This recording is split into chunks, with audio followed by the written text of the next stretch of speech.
It is time to check in with St. Catharines Mayor Walter Sendzik. Good morning. Oh, what's our location today? I'm getting ready for an announcement for some outdoor investments being made by the federal and provincial government. So I'm just getting set for that, Bob. Can we squeeze some more out of you on this? I'm not doing the weather today, just to say no. But can you give us a little sneak peek of what's to come this morning? We've been working very closely with our federal and provincial counterparts on investing in outdoor spaces so that people in our community can get out more, enjoy and more that we have here in St. Catharines, all the green space that we have. So looking forward to an announcement that includes a lot of active transportation, if you will, Bob. It's been a long time coming, and both the federal and provincial governments are stepping up on this. Great. Okay, and we'll have those details at chch.com when they become available. So how are things going in step 3? We have good news this morning, actually, with COVID ICU patients. No new ICU patients for Niagara, which is amazing. Yeah, and that's, those are the numbers that we want to see, Bob, in order for us to maintain the momentum of going from stage 3 to stage 4. It's things like the ICU numbers and making sure that people aren't showing up at the hospital with COVID-19. And how do we prevent that? It's all about vaccinations. Here in Niagara, St. Catharines, we're above 70. We're heading towards 80% of our first dose. On the second dose, we're well into our high 50s or low 60s.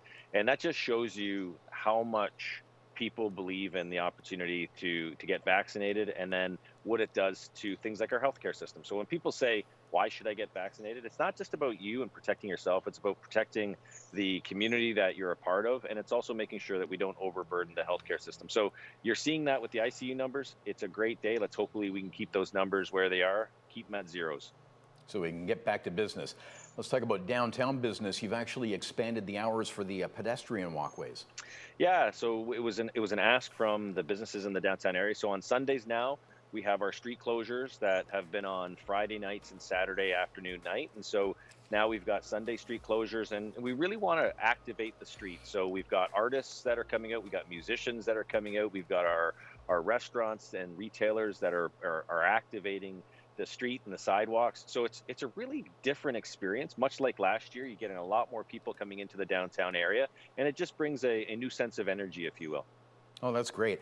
Also great news since we last spoke, the main facility for the Canada Summer Games got a huge donation from the Walker family and Walker Industries to the tune of $3 million. It was the largest investment that's been made in a municipal facility here in Niagara, and you can't thank the Walker family enough. They are an amazing family here in Niagara. They are a North American company. They've got more than 1,200 employees across North America, and the Walker family is fifth generation, Bob, in St. Catharines. John Walker showed up here in the 1840s as a stonecutter, and really over the years, the generations of Walkers have built an outstanding company. And what's the result of that? Is the continuous giving back to the community. And so the Canada Games Park, the facility that you're looking at, will be the Walker Sports and Abilities Center. And it's a state-of-the-art center. It's going to be one of the most advanced centers for athletics in Canada, and it's right here in St. Catharines, Niagara. So we're proud of that announcement, and it really does kickstart for us to be going to other businesses and saying, here's a once-in-a-lifetime opportunity, just like the Walker family. Let's hope that more businesses see the opportunity in this center. Yeah, what an amazing looking facility. So yeah, that's just a great addition. When you were on last week, we were talking about the Welland House Hotel and then that fire, and that site's been protected as a historic, has a historic designation. Yeah. So any updates on plans for the property after that fire? So it's going to be up to the developer that's holding the property currently.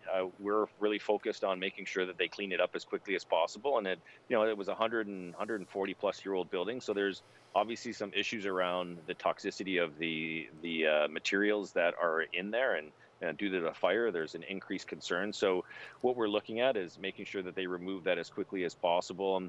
And then, looking at the investigation. So, we designated that a year and a half ago, Bob. So as a council, we took the step to designate it. Unfortunately, it got tied up in court stuff. So we couldn't, the designation only came into effect last week. Right. But as a council, we're focused on protecting our heritage properties. And what we want to see come out of this is something that at least respects the fact that there was a heritage building there for 140 plus years, and we want something that at least addresses or celebrates the fact that there was such a significant site there that was important to our community. Yeah, well, that's our time, but we look forward to hearing more about this morning's announcement. And as mentioned, we'll have that at chch.com.